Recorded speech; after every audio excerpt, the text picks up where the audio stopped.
Bueno, no vamos a empezar. Esta es una clase de neuroanatomía del grupo A2. Esta era una diapositiva que la había hecho antes para mi grupo C2, pero ahora cambiamos y ahora somos de la 2, ¿no? Como cuarto tema vamos a avanzar lo que viene a ser este puente, ¿no? O protuberancia. Ahí tenemos, ¿no? El tema de hoy día que vamos a tocar viene a ser protuberancia anular. ¿Qué vamos a hablar de protuberancia? La protuberancia la define como qué, la define como exactamente eso, ¿no? La define como un segmento del sistema nervioso ubicado, ¿de dónde? Va a estar ubicado encima o por arriba o superiormente a la médula oblongada o bulbo raquídeo e inferiormente al gran mesencéfalo, ¿no? Esta es la famosa protuberancia, esto, todo lo que ven ustedes acá, esto es protuberancia. Aquí arribita va a estar el mesencéfalo.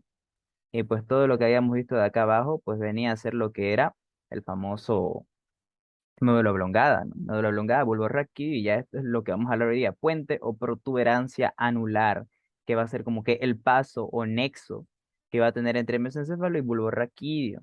Vamos a encontrarlo, o el libro dice, ¿no? Menciona cuál es la situación arriba de la médula oblongada y debajo del mesencéfalo. Como situación, esta decimos que va a ocupar la fosa posterior del neurocráneo y tiene sus medidas, ¿no? Que la vamos a estar viendo acá. La longitud, pues viene a ser ¿cuánto? La altura es 25 milímetros, ¿no? En otras palabras, diciendo 2,5 centímetros, una altura de 2,5 centímetros. Esta vendría a ser la longitud. Un ancho de esto a esto, pues de 35 milímetros, o sea, de 3,5 centímetros. Y un espesor de 25 centímetros de 2,5 milímetros, ¿no? Antero-posterior, si se pudiera decir. Eso viene a ser la medida que vamos a ocupar a esta, ¿no? Pero antes, acordándome, ¿no? Me voy a ir acordando un poco de lo que fui leyendo. Se van a dar cuenta que incluso en el cadáver, bueno, no en el cadáver, en la parte del tallo encefálico que nosotros hemos visto, ¿no? Se van a dar cuenta que hay hartas fibritas transversales. Así es bien tallado esto de acá.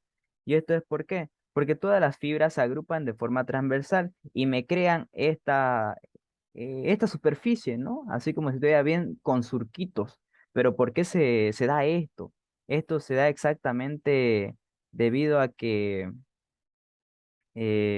¿cómo decirlo así? El entrecruzamiento de fibras, en pocas palabras. Se van cruzando, cruzando, cruzando y cruzando y cruzando. Y pues esto que me va a constituir, esto me constituye exactamente los pedúnculos cerebelosos medios. Eso es algo interesante que ustedes tienen que saberlo. ¿Por qué? Porque nosotros ya habíamos hablado en un video, bueno, en una clase anterior, que nosotros vamos a ver los pedúnculos cerebelosos inferiores que vienen a ser en la parte posterior, que eran los cordones posteriores de la médula oblongada que van a ir subiendo y se convierten en pedúnculos cerebelosos inferiores. Y aquí, como ustedes se van a dar cuenta, todas estas fibras transversales que se van a ir hacia la parte de atrás van a convertirse en el pedúnculo cerebeloso medio. ¿Y dónde creen que vamos a tener los pedúnculos cerebelosos superiores? Lo vamos a tener como nexo del mesencéfalo, que lo vamos a estar viendo en el siguiente apartado, ¿no? Pero es para que tengan en cuenta. No son más que fibras transversales. ¿El color cuál es? El color viene a ser blanquecino, no viene a ser blanquecino, pálido. eh, son con características generales, ¿no? De la protuberancia. Los límites ya habíamos hablado, ¿no? Los límites básicamente era lo que nosotros habíamos nombrado, ¿no? Eh, lo que teníamos como límite inferior se lo puede nombrar así, el surco bulbo pontino, pontino de puente, y bulbo de bulbo raquídeo, bulbo pontino, y por arriba el surco pontomesencefálico que tendríamos, ¿no? Es lo que podemos colocarlo ahí, ponto mesencefálico, o en sí algunos dicen ponto peduncular, ya que vamos a encontrar los otros pedúnculos cerebelosos, como yo les nombré. Y hacia la parte posterior que vamos a encontrar, hacia la parte posterior va a ser, bueno, el libro lo menciona así, no exactamente, lo menciona como una línea imaginaria que pasa por detrás de los colículos cuadrigeminales, ¿no? O tubérculos cuadrigeminales, que vienen a ser estos de acá. Estos son los colículos cuadrigeminales, no cuadrículos, colículos cuadrigeminales, ¿no? Esto viene a ser una línea que va a pasar posteriormente acá, y pues esto me va a dividir exactamente aquí mesencéfalo de lo que viene a ser puente, ¿no? Exactamente era esa la parte donde me dividía. Y vamos a tener unos ángulos, exactamente decir que son los ángulos del cuarto ventrículo. Eso es como que la parte inferior. Básicamente me dice esto, que hacia la parte posterior vamos a tener como un límite inferior los ángulos del cuarto ventrículo, porque exactamente si se acordarán nosotros cuando hablábamos de la parte superior en el cuarto ventrículo, pues ya era eso ya vendría a ser lo que habíamos nombrado, ¿no? El piso pontino del cuarto ventrículo, y exactamente viene hasta acá. Es una línea imaginaria en la cual pasa a nivel de los folículos cuadrigeminales. Son líneas imaginarias que pasamos acá, ¿no? Y exactamente esto era así. Son los límites, ¿no? Un límite anterior y un límite posterior. Esto es hacia la cara posterior y esto viene a ser hacia la cara anterior en la cual encontrábamos, ¿no? Y hay límites laterales de igual forma, ¿no? Hay límites laterales, hay límite anterior, hay límite posterior, hay límites laterales que vienen a ser más o menos a este nivel de acá. ¿Cómo yo me doy cuenta? Porque el libro fácilmente me dice, ¿no? Esta imagen no me sirve bastante bien, pero va más o menos viene a ser acá. Me nombra que el límite lateral viene a ser no más que bien por fuera de la emergencia del quinto par craneal. Vamos a ver que por aquí en otra imagen, aquí van a estar saliendo la rama sensitiva y la rama motora del trigémino, y bien afuera de eso como una línea parasagital va a estar una línea imaginaria, ¿no? Que me va a decir, ah, este es el límite lateral. Entonces, en pocas palabras, límite anterior, por arriba, el punto mesencefálico o punto peduncular de igual forma se puede llamar. El inferior es el bulbo pontino a nivel de cara anterior, a nivel de cara posterior viene a ser una línea imaginaria que pasa por debajo de los folículos cuadrigeminales, y lo que viene a ser ya hacia un límite inferior en la cara posterior viene a ser en los ángulos laterales del cuarto ventrículo, ¿no? Y los límites laterales vienen a ser nada más que hacia afuera de la emergencia del quinto par craneal y básico, ¿no? Ahí encontramos, ¿no? Ahí está, era lo que dije, ¿no? Ahí es resumido, ¿no? Cara anterior, el surco ponto peduncular, el surco bulbopontino, los tubérculos cuadrigeminales, los ángulos del cuarto ventrículo y una línea parasagital, ya saben, con los cortes que nos encontramos, ¿no? Línea parasagital del quinto par craneal. ¿Qué vamos a encontrar en la cara anterior, no? En la cara anterior, también llamada basilar, aquí está, ¿no? Aquí, por ejemplo, estaba la emergencia del quinto par. Aquí 5, bien acá, estaría la línea lateral, la cual encontraríamos. Esa es la que me distingue, ¿no? Para que tengan en cuenta. Sigamos entonces. Cara anterior, también llamada cara basilar. ¿Por qué llamada basilar? La llamada basilar es porque a este nivel vamos a encontrar un surquito. Aquí ya ven, surco basilar. Un surco basilar donde se va a estar apoyando la famosa arteria del tronco basilar, ¿no? Por eso se llama cara basilar, porque es la que está en contacto directo con la arteria del tronco basilar. Eso, ya, esta cara, por ejemplo, y todos estos aspectos que ustedes ven acá, estos sí son preguntas, digamos, donde se les marca, ¿no? Vamos a verlo, vamos a verlo. Yo incluso se los voy a grabar un video si seguimos en paro. Tengo un puente en mi casa y se los voy a marcar, ¿no? Si es que no podemos volver todavía porque van a venir de golpe, sino, pero básicamente acá que se ve, y es tal como se ve en el puente del que tenemos en el anfiteatro. Vamos a tener todas estas estrías, ¿no? Podemos ver las estrías transversales, vamos a ver bien aquí a la mitad el surco basilar. ¿Por qué se llama surco basilar? Porque ahí se apega, duerme, se apoya lo que viene a ser la arteria del tronco basilar. ¿Cómo se forma la arteria del tronco basilar? No más que se forma por la unión de las dos arterias vertebrales. Y ahí es donde vamos haciendo, ¿no? Preguntas, ahí les voy a ir haciendo preguntas yo. Ya les dije, no se salvan, ¿no? El siguiente examen yo se los tomo. Eh, la arteria basilar, ¿cómo se forma? Por las arterias vertebrales. Las arterias vertebrales, ¿de dónde nacen? De las arterias subclavias. La arteria espinal anterior, ¿de dónde nace? Nacen de las arterias vertebrales. Y sucesivamente así, saliendo de arterias, ¿no? Excelente. Muy bien. ¿Qué es lo interesante de esta cara? Es la más voluminosa, es la más agrandada, se encuentra entre mesencéfalo y médula oblongada. Y algo más, ¿no? Este tronco basilar de igual manera a nivel osteológico, o sea, a nivel del occipital, se va a estar encontrando o adosado al clivus, ¿no? O también como encontrábamos en el occipital, al hueso occipital, había un canal basilar, que era también donde se apegaba, ¿no? Eso está en netamente contacto con la parte del canal basilar, por eso se llama así, ¿no? Para que sepan por qué se llama basilar. Nombra que a nivel de la línea basilar, perdón, a nivel, un surco longitudinal basilar, que va a ser este del medio, este, ¿no? Encontramos. Y hacia los lados vamos a encontrar surcos. Aquí están surquitos y más surcos, surquitos y más surcos. Y hacia los lados de estos surcos que nosotros encontramos, porque hacia la línea media van a haber surcos, y hacia los lados de los surcos que vamos a encontrar rodetes pontinos. Se lo conoce como rodetes pontinos. Pero ¿qué es un rodete pontino? No es más que se pudiera decir, a la ubicación parasagital del puente, que van a tener mayor volumen. Van a darse cuenta que en ese puente van a ver agrandamiento de esa parte, es más como chinchones, exactamente. Y por eso se denomina los famosos rodetes pontinos. Pero estos rodetes pontinos, ¿por qué se forman? Se van a formar debido a que esto no es más que la conglomeración o la formación de fibras pontocerebelosas, ¿no? Fibras pontocerebelosas. Van del puente hacia el cerebelo, ¿no? Estas son las fibras que me causan, son hartísimas fibras en pocas palabras que van a causar que aumente el tamaño y por ende me forme el famoso rodete pontino, ¿no? ¿Qué más encontramos? Vamos de adentro para afuera, ¿no? Veíamos primero el surco basilar, donde está adosado la arteria del tronco basilar. Después teníamos los rodetes pontinos, que son estos de acá. Y ya terminando casi hacia afuera, pues íbamos a encontrar la emergencia del quinto par craneano, ¿no? Donde encontramos la raíz motora y la raíz sensitiva. La raíz sensitiva es la más grande, la raíz motora es la más chiquita, en pocas palabras. Y básicamente es lo que encontramos en configuración externa, lo que viene a ser ¿qué? Lo que viene a ser la cara anterior del puente o cara basilar. Ahora encontramos ahí una cara posterior. La cara posterior también llamada cara ventricular, ¿no? Cara ventricular. Cara posterior, cara ventricular. ¿Por qué? Porque está en relación al cuarto ventrículo. No hay nada más interesante que eso, ¿no?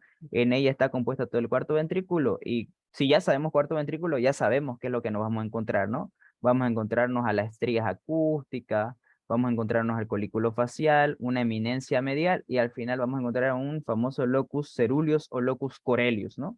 No lo nombra mucho en el libro exactamente estas características. ¿Por qué? Porque lo lleva los nombre en cuarto ventrículo, ¿no?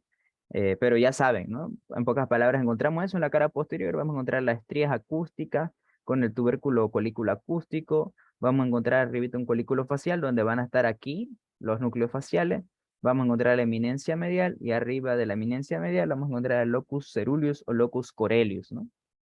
Después ya tenemos una cara, no sé si la vemos acá, ¿sí? Una cara superior, una cara inferior y unas caras laterales, ¿no? Encontramos esas caras que no te nombra bastante o bueno, mayormente el libro solo te lo relaciona con qué límite se encuentra, ¿no?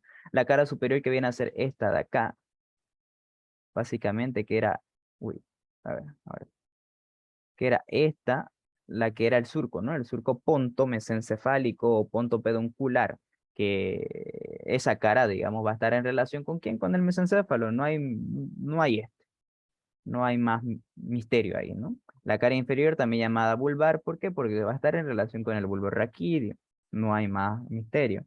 Y las caras laterales se van a confundir con los pedúnculos cerebelosos medios, ¿por qué? Porque sí van a estar conectándose con el cerebelo, y ya sabemos por qué, porque hay las famosas fibras pontocerebelosas, van a ir conectándose y se van a dar cuenta que bien aquícito atrás, pues vas a estar en comunicación con el cerebelo a través del fastigium, que vamos a conocer más adelante, ¿no? Era eso básicamente en configuración externa, ¿no? Hasta ahí mi trabajo como auxiliar ya ha terminado, ¿no? Pero ya saben que si nos da tiempo, nosotros podemos seguir hablando pues de la configuración interna. Podemos seguir hablando de la configuración interna. Ahora, hay un poquito algo interesante acá, ¿no? En la configuración interna. La configuración interna se lo estudia, ya hemos dicho, a través de cortes, ¿no? Un corte a través del colículo facial, un corte a través de la comunicación perdón, bulbopontina o punto vulvar, diferentes, ¿no? Y lo interesante en el puente es que primeramente se lo divide en dos partes. Se lo va a dividir en una parte basilar propiamente dicha, si es decirlo así, o sea, esta parte que vendría a ser la parte anterior, si es decirlo así, porque en sí, como ustedes ven aquí la rayita, todo esto es la parte del puente, todo esto es puente, pero se crea una línea imaginaria, sagital, que me cuerta todo y pues me dice que la parte anterior es netamente basilar. Así se la llama, porción basilar. Yo le nombro porción basilar propiamente dicha. Y la parte posterior, esta de acá, se va a llamar porción tegmental. Es una porción, perdón, porción basilar. Y la de atrás va a ser una porción tegmental. Así denominada tegmental porque es un sinónimo de techo, que va a estar relacionada al techo con quién, con el cerebelo, ¿no? Cual vamos a encontrar. Y pues bueno, ya vamos a ir hablando de cada uno de estos, ¿no? Porción tegmental y demás. Ahora vamos a ver la porción tegmental o puntina. Esto es un mapa que se les hice, ¿no? El que habíamos hablado, bueno, se les envía al grupo. La porción tegmental pues está compuesto primeramente de dos grandes grupos, los núcleos cocleares dorsales y los núcleos ventriculares, no solamente los cocleares, ¿no? También los ventriculares, pero vamos a hablar primeramente de los núcleos cocleares. Los núcleos cocleares dorsales van a presentar un relieve como nombra, ¿no? Este relieve, ¿qué se va a denominar? Este relieve va a estar formado por el tubérculo acústico, ¿no? Y los tubérculos acústicos va a estar formado por las estrías medulares, en pocas palabras. A nivel de esta porción tegmental, ¿qué es el primer corte? Eso me olvidé decirles. Estamos ya hablando del primer corte. ¿Que este primer corte dónde se lo realiza? Se lo realiza en la unión de la médula oblongada con el puente. Eso me olvidé comentarles, ¿no? Ya estamos hablando de este corte. En este corte, una vez cortemos esta porción, pues vamos a encontrar los núcleos cocleares como los vestibulares. En pocas palabras, encontramos al nervio vestibulococlear, al número 8, ¿no? Primeramente en la porción tegmental, o sea, en la parte posterior del tegmento, en la parte posterior propiamente dicha, encontramos a los núcleos cocleares dorsales.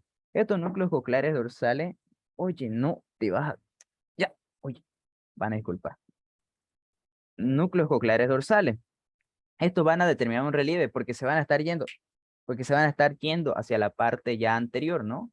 Y como me van a formar un relieve, ¿cuál era el relieve que me formaban? Porque hay harto entrecruzamiento de fibras y más fibras y más fibras, me encontraban en el tubérculo acústico.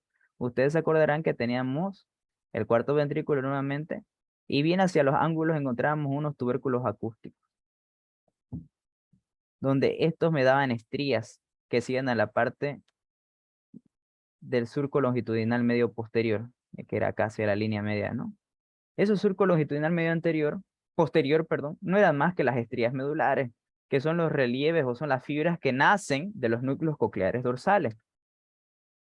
Y todos esos, pues se combinaban con ¿quién? No es que ese sea eso se combinaban con los núcleos vestibulares y me formaban el famoso lemnisco lateral, ¿no? Que viene a ser eso. También llamada cinta de Rey lateral, en pocas palabras. Ahí sí le saben preguntar a veces les sabe preguntar lo que nosotros encontramos o conocemos como cinta de rail media, que es otra, no es la misma, y la cinta de rail lateral. La cinta de rail media es, pues, medial, perdón, es la sensitiva, la netamente sensitiva, ¿no? La de los cordones posteriores, saben preguntar eso. Esta cinta de rail lateral o lemnisco lateral, de igual forma a veces también se la sabe preguntar. Entonces, ¿esta qué era, no? No es más que el entrecruzamiento de los núcleos cocleares dorsales con las estrías medulares, ¿no? Ese es el lemnisco lateral. Y ahí acaba la parte de los núcleos cocleares dorsales. Y después encontramos también los núcleos cocleares ventrales. Son dos, son dorsales y son ventrales. Los ventrales, pues, ¿cuáles son? Van a ser dos. Vienen a estar compuestos y conectados con el núcleo olivar pontino y con el núcleo del cuerpo trapezoide. Vienen a hacer eso, ¿no? Y ahora estas fibras se juntan bastante. Se juntan muchas y van a formarme ¿qué? Van a formarme el cuerpo trapezoide. A esto se lo conoce. Ahí el libro incluso lo dice, ¿no? El conjunto de fibras transversales ¿qué forma el cuerpo trapezoide? El cuerpo trapezoide viene a estar siendo un conjunto que está formado por fibras del núcleo coclear ventral, del núcleo olivar pontino y del núcleo del cuerpo del trapezoide. Todo eso se llama complejo del cuerpo trapezoide, que eso es otra pregunta de examen. Siempre se sabe preguntar en algunos bancos cómo se forma el cuerpo trapezoide. Ahora en la porción tegmental o pontina, no acaba ahí, ¿no? El cuerpo trapezoide, exactamente esto, no me olvidé decirles. El cuerpo trapezoide de igual forma se une y se comunica con el lemnisco lateral. Se entrecruzan las fibras y suben y ascienden por toda la médula al mesencéfalo, ¿no? En el núcleo tegmental no solamente como les nombré, ¿no? Solamente hay cocleares dorsales, hay cocleares ventrales, también hay núcleos vestibulares. En el núcleo vestibular, ¿cuál es el que vamos a encontrar? Lo vamos a encontrar en el ala blanca externa, como se acordarán, ¿no? Esto es cuarto ventrículo, ala blanca externa, el núcleo vestibular. Ya en el otro teníamos el hipogloso y el glosofaringeo, ¿no? Y el glosofaringeo. Eso también es pregunta de examen, ¿no? Los núcleos vestibulares vamos a encontrar en el ala blanca externa. Y estos núcleos vestibulares, pues, no solamente son núcleos vestibulares, tienen sus nombres, ¿no? La ubicación de los núcleos vestibulares, ¿dónde estaba? En el ala blanca externa. ¿Y cuáles son estos? El vestibular superior, que es de Bechteré, el vestibular interno, perdón, que es el de Schwalbe, el vestibular externo, que es el de Deiters, y el vestibular inferior, que es el de Gillis, ¿no? Había una mnemotecnia muy loca, pero creo que uno se chipa más porque los nombres son bastante confusos.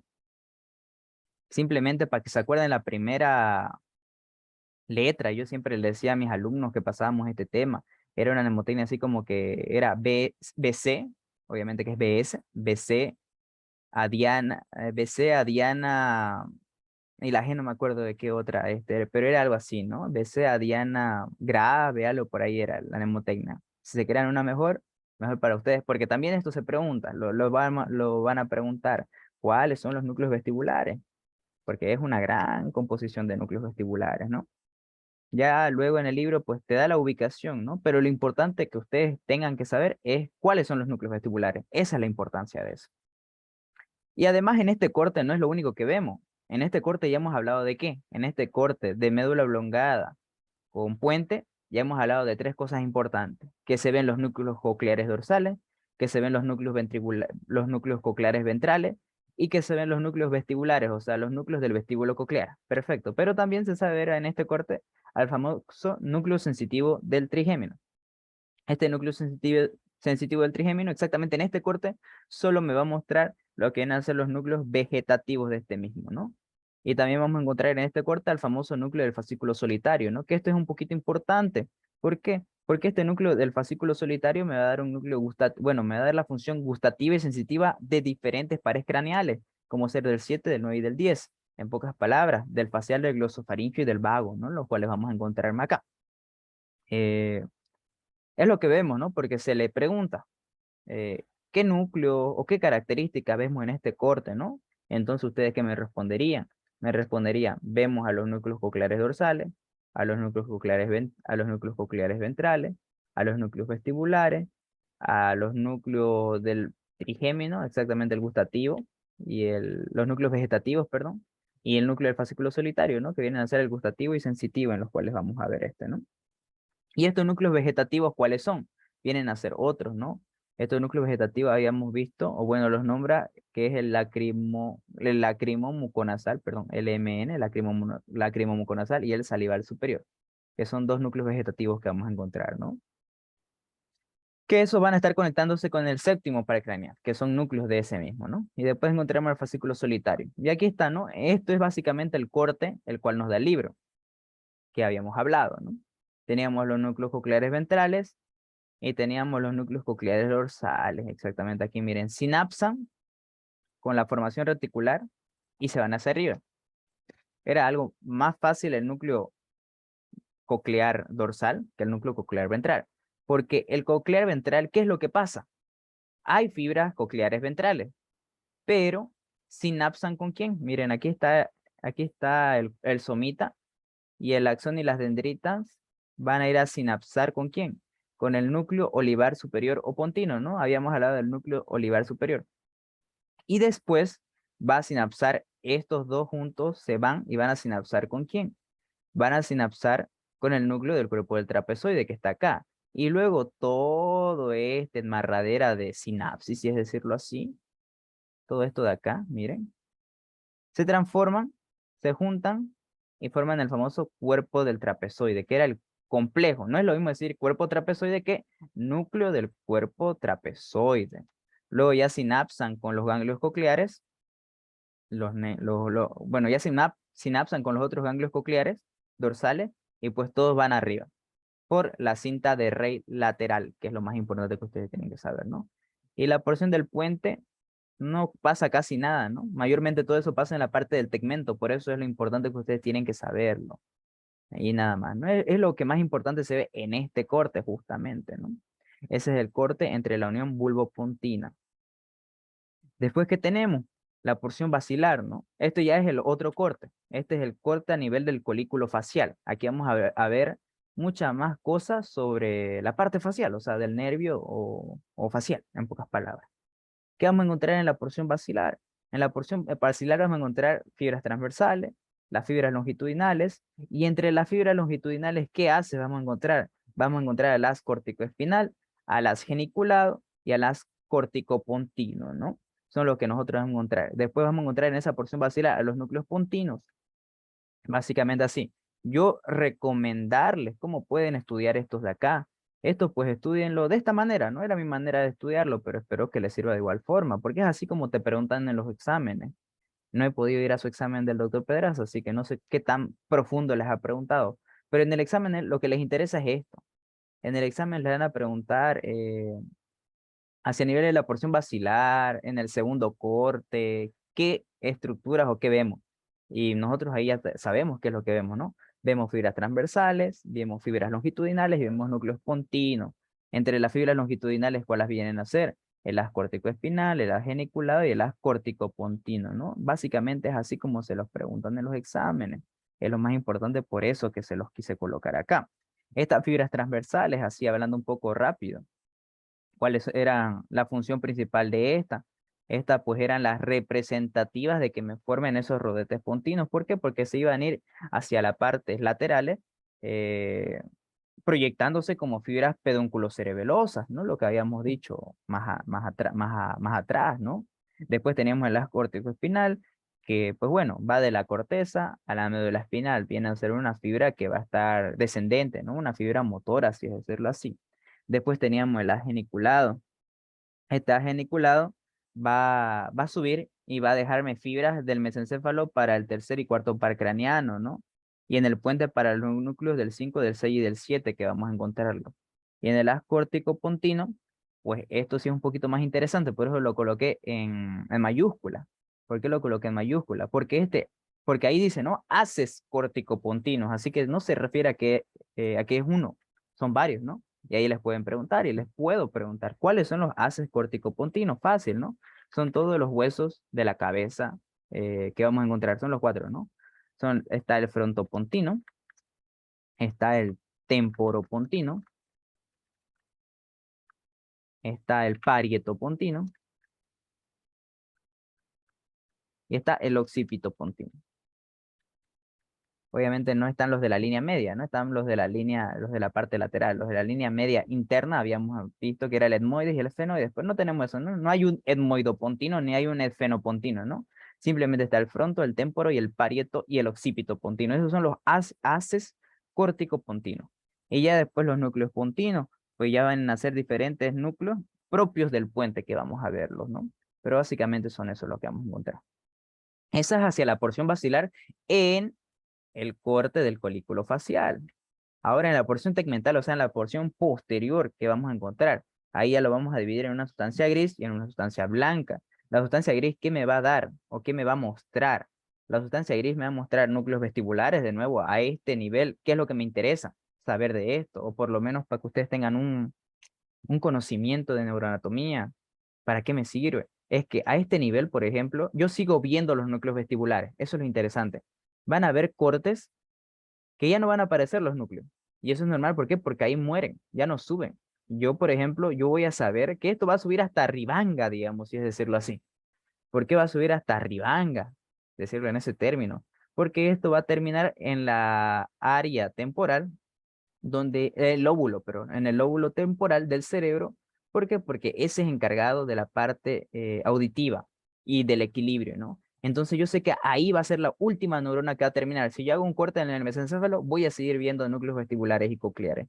Si yo hago un corte en el diencéfalo, voy a seguir viendo núcleos vestibulares y cocleares. Esto va a seguir yéndose hasta arriba. ¿Por qué? Porque ahí termina. Esa es la diferencia, ¿no? Pero si yo hago, por ejemplo, un corte a nivel del mesencéfalo, y quiero ver estas fibras transversales, que son las fibras pontocerebelosas. Ya las voy a ver, ya no las voy a ver, porque estas fibras mueren netamente acá, en esta conexión pontocerebelosa, porque muere, porque no llega el cerebelo más arriba, ¿no? El cerebelo muere a la altura entre puente y bulbo, sobre todo en puente muere, ¿no? Ya no llega más. Un corte de mesencéfalo ya no la voy a ver. Ok. Aquí tenemos, ¿no? En la sustancia gris teníamos los núcleos vestibulares, ¿no? A veces, cuando los exámenes son un poco complicados, pues ya te dicen, ¿no? En el libro te habla sobre ramas aferentes y te habla sobre ramas eferentes, ¿no? En el caso de esta te dice que la rama aferente, que es la que llega, va a llegar al ganglio vestibular. No hay donde perderse, ¿no? En el ganglio vestibular. Y la eferente, en forma de qué se viene, o sea, cómo va a dar una respuesta, va a darme en forma de una fibra, ¿no? Exactamente qué fibra, exactamente la fibra vestibulocerebelosa. vestíbulo cerebeloso. Y ahí, claringo, yo me voy a dar cuenta. ¿Por qué? Y esto lo van a aprender, bueno, lo hemos visto en la espinal, así que más o menos me tienen que entender un poco. ¿Por qué? Porque la aferente es la que llega, ¿no? Y la eferente es la que se va. Me da una... ¿Cuál es la rama aferente que va a llegar a este nervio, al núcleo vestibular? Primero va a llegar al ganglio vestibular. Al ganglio vestibular que... Uy, se me fue el nombre. A ver, uno es de Corti, el de Scarpa, exacto. El de Corti es de coclear y el de Scarpa es vestibular. Va a llegar al ganglio vestibular, o sea, va a llegar al ganglio de Scarpa. Y obviamente que del ganglio de Scarpa va a ir recién a los núcleos vestibulares.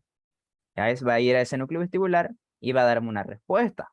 ¿Y cuál va a ser la respuesta? Mediante una fibra, ya no ganglio, ya no va a ir a sinapsar a un ganglio. Va a ir, sino como una fibra vestíbulo-cerebelosa. Un claro ejemplo. Usted, por ejemplo, está ahí, una personita bastante bonita y listo, excelente. Y escucha una palabra soez, mierda, escucho. Y usted dice, uy, qué mal, ¿cómo va a decir esa palabra? Y entonces, al escuchar esa palabra, pues va a viajar a través de diferentes ganglios. En este caso va a entrar por la capacidad sensorial. Escuchó. Entonces va a ir por su oído. No es un bonito oído, pero bueno. Va a llegar al oído, vamos a tener al ganglio de Corti y vamos a tener al ganglio de Scarpa, ¿no? Que es el vestibular.